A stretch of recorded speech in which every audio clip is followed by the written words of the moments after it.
If you were paying close attention last week, you may have seen some news about a new electric vehicle grant that was announced by government.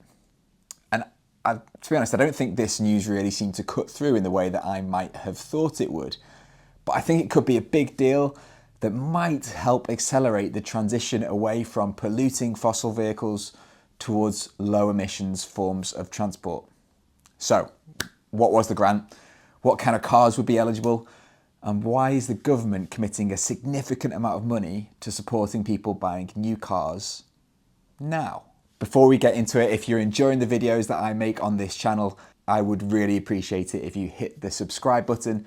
It would really help support what I'm trying to do in pointing towards a low carbon future. Okay, back to the video. Here is this week's electric vehicle news. So on the 15th of July, Heidi Alexander MP, our Secretary of State for Transport, announced government would provide a new grant of up to £3,750 on new electric cars priced up to or at £37,000. So potentially just over a 10% discount on the price of a new electric vehicle. And the budget for this grant overall has been announced at £650 million, which would be potentially 175,000 cars worth of grants, with funding available over the next 3 years aimed at reducing that gap between a new petrol car, which might still be slightly cheaper, and a new electric vehicle. At the moment, we don't know which cars would be eligible for this grant, but within the announcement, there were some clues as to what it might mean. There was a statement that suggests the scheme would support UK and other manufacturers, which I guess could mean anyone, but with eligibility for the grant depending on the highest manufacturing sustainability standards, which is actually quite interesting.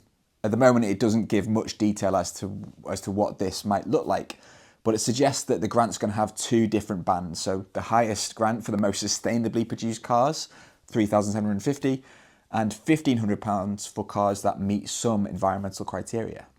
And I guess this is an example of the government trying to have a bit more of an impact on the industry rather than just giving discounts on new cars, with the suggestion being that the grant is trying to recognise and address embedded carbon emissions in the car's manufacture.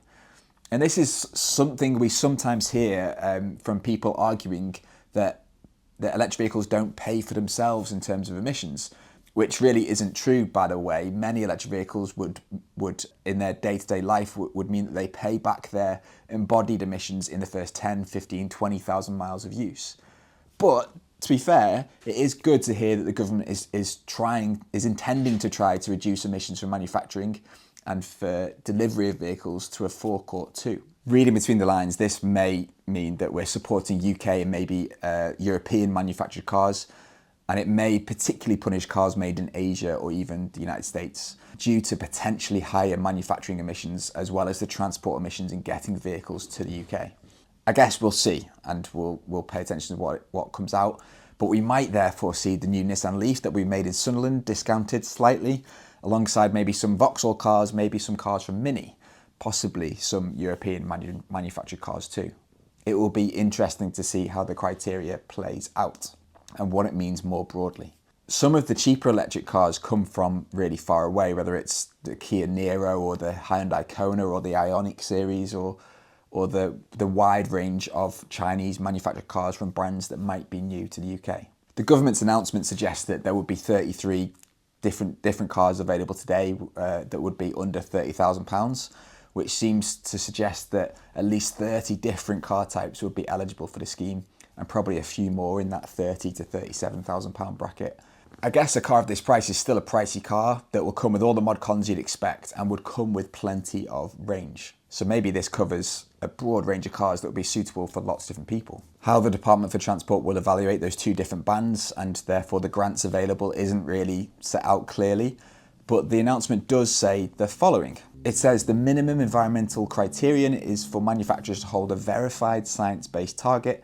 Science-based targets are commitments corporate entities make to reduce their environmental impact, in line with the UK's international climate commitments, which are verified by the Independent Science-Based Target Initiative. The amount of grant available per vehicle will depend on the level of emissions associated with the production of the vehicle. Emissions from vehicle production are assessed against the carbon intensity of the electricity grid in the country where vehicle assembly and battery production are located.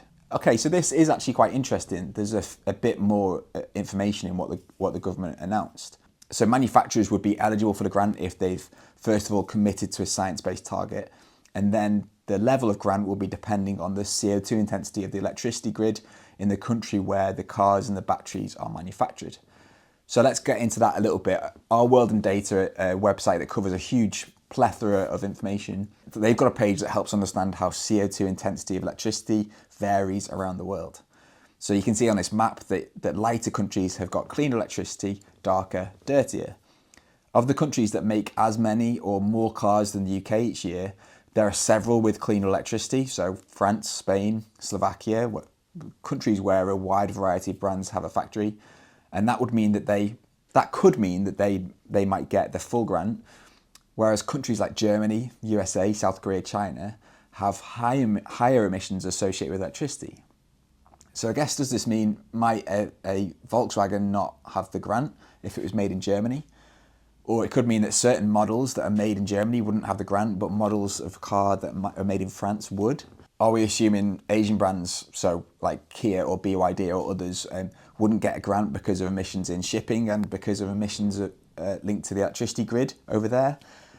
I guess I'm speculating quite a bit, but considering global supply chains and companies having multiple different factories in multiple different locations and assembling cars in another location, this could make it a tricky thing for government to evaluate, which may explain why we haven't seen news as I record this. I haven't seen anyway of any vehicles that are currently eligible.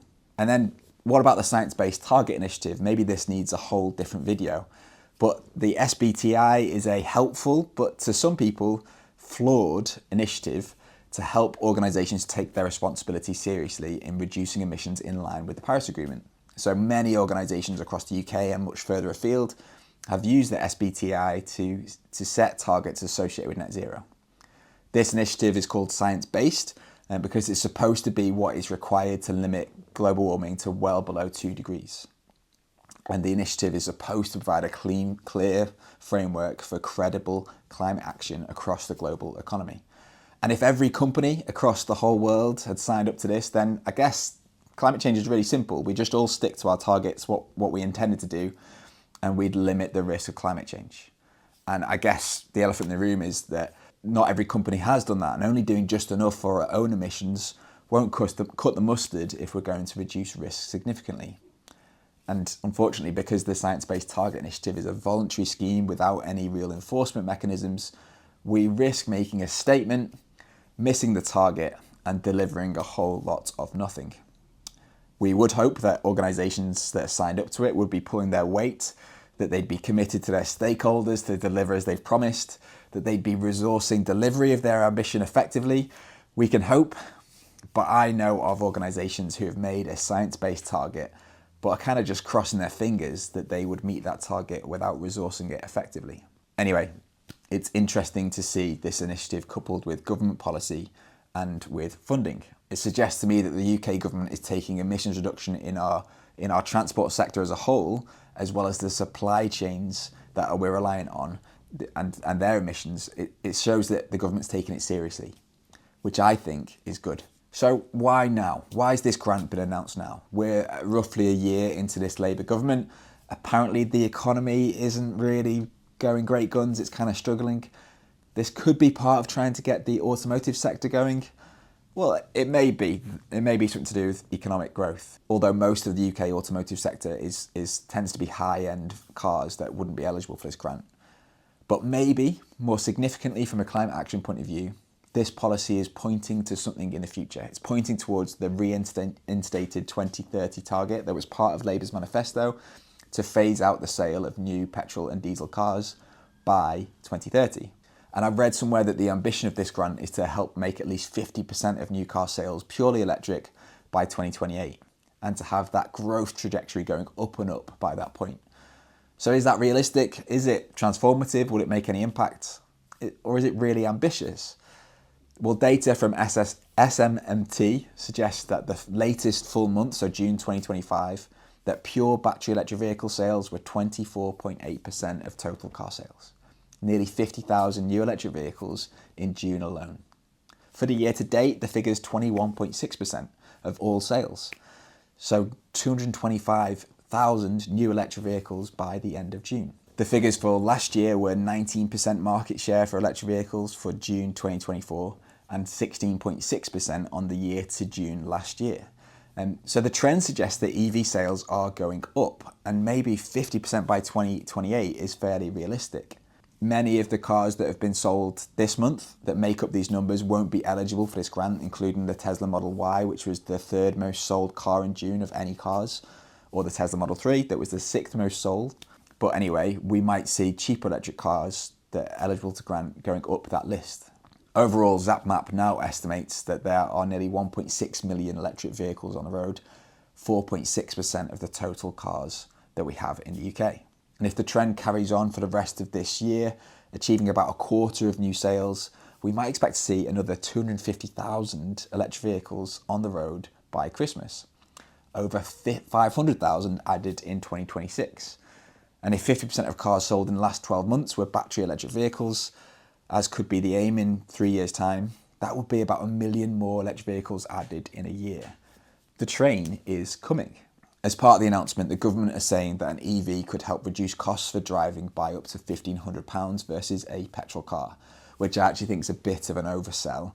So for 10,000 miles a year, I think savings are more likely to be £800 to £1,000, which is still really positive, but maybe not as much as the government are suggesting. But the government is still making that point that EVs are a good thing for society in reducing the impact on air quality of transport, in reducing reliance on imported fossil fuels, and reducing our contribution to climate change.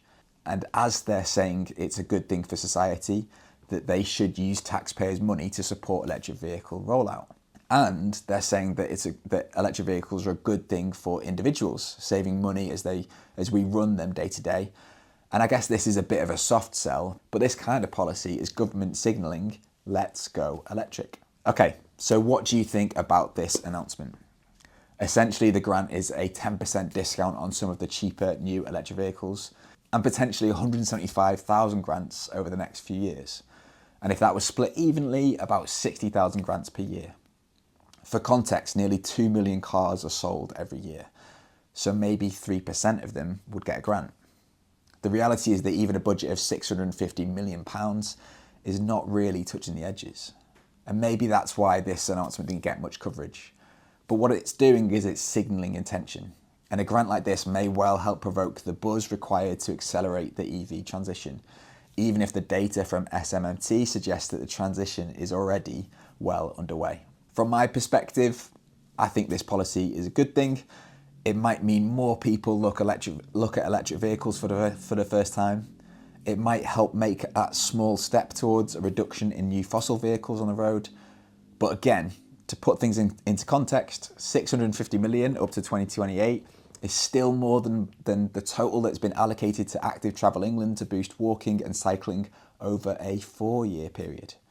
This means that 175,000 10% off vouchers for new cars is worth more than the total funding for the government's executive agency responsible for making walking, wheeling and cycling the preferred choice for everyone to get around. Maybe I shouldn't be so sceptical. Grants for EVs and funding for active travel together, they're both good things.